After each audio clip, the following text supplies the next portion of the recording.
Let's take a look at the building blocks of a circle and ellipse. Those are also the two hardest parts to sketch freehand, specifically in perspective. And they heavily rely on your ability to, yes, you guessed correctly, accurately sketch in perspective proportional squares. So here I have now actually a square, and I'm putting down, for example, a horizontal line and a vertical line there, a little bit to there, there. Okay, so why did I do this? First, this way I have my geometrical center. I also have midpoints on each outer edge. Now if I go to the circle tool and from the center sketch a nice big circle, you will see that the circle actually runs through each midpoint here. There, there, there, and there. But also actually at 1/3 points along those diagonals. So again, this is basically like 1/2 midpoint, and this is 1/3. Okay. Let's make a new layer.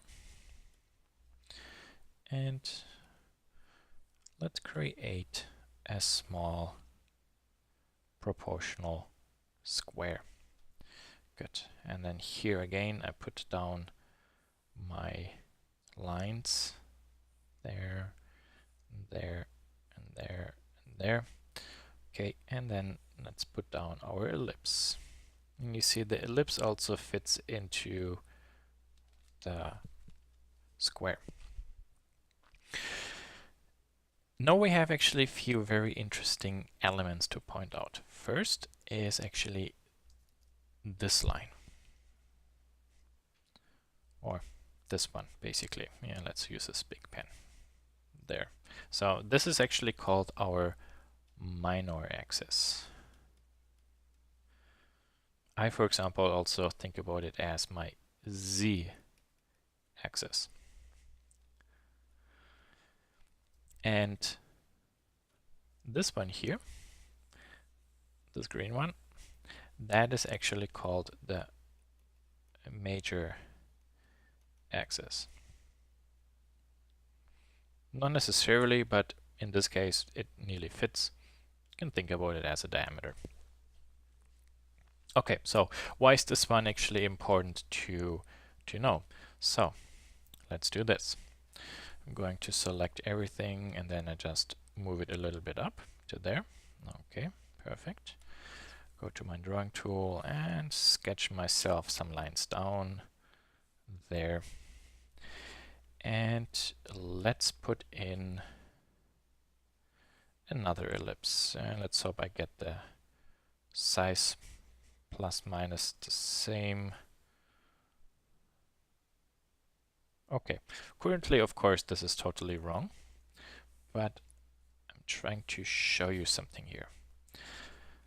So if I continue this line, so you see I find the midpoint here, and that is exactly also where, for example, my minor axis runs through. So that's why I said, like, think about the minor axis always as the center ray inside like a cylinder. Okay. Now let's try to apply this one to a perspective drawing.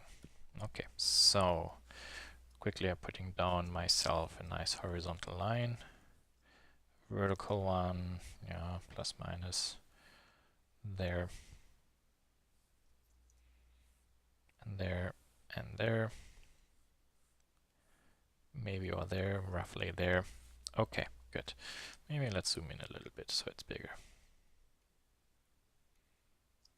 Okay, so with this done, I have my midpoints. Here's the other one. So if, for example, this thing is correct, here are my midpoints on my sides. And thing is, now I have to roughly guess kind of like what's really 1/3. So for example, if I help myself a little bit, this is 1/2. So 1/3 might be here. So this, for example, can be useful. When, for example, from there, I draw a line and a line, you see I pass it over, making use of perspective drawing principles. And then this way, I quickly found actually my missing 1/3 points. Okay, so the tricky thing, of course, is now, because this should be all sketched in freehand, let's make this a little bit bigger so my hand motion will be hopefully a little bit smoother. So you have to go over all these points and hope that also your base construction is correct. Because if that proportional square is not correct, then your ellipse will basically fail. Okay, so let's keep that ellipse there, what I did by hand. And let me show you the ellipse tool in Sketch Pro, because it has a nice indicator to explain actually minor and major axis. So you see I can change the degree of an ellipse and the size, and I can rotate it. And you see when I rotate it, there's this dotted line. That's again your minor axis. So if I shrink this, there you see your minor axis. So this minor axis, I actually have to line up in 1-point perspective when this square is right below the vanishing point. Thank you for not moving there. Then I can increase the scale, the degree, and I'm getting close actually. There. And look at that, actually I guessed my 1/3 points pretty good. So let's use the ellipse to perfectly construct, use ellipse tool to perfectly construct an ellipse. Let's show my other one.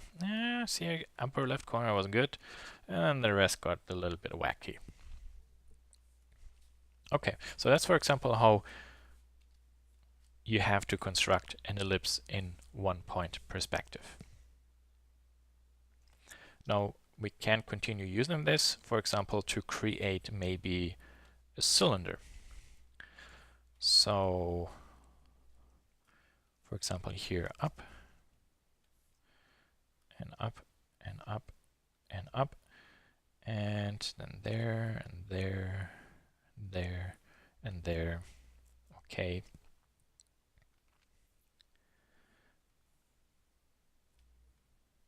So, put in my ellipse tool and zoom in a little bit more. I have to adjust this. I have to adjust also the scale a little bit and the degree. There, perfect. Sketch it in, good. And there you see, for example, the upper square got more narrow, so the ellipse gets more narrow.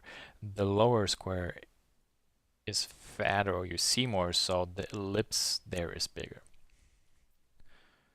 So that's kind of like the type of observation you want to really pay attention to. And then if we did everything correct, the lines should line up, but in my case, not 100%. They're a little bit off. So my upper ellipse is a tick too small, but I hope that basically this demo showed you how this works. There's again the z-axis inside my cylinder.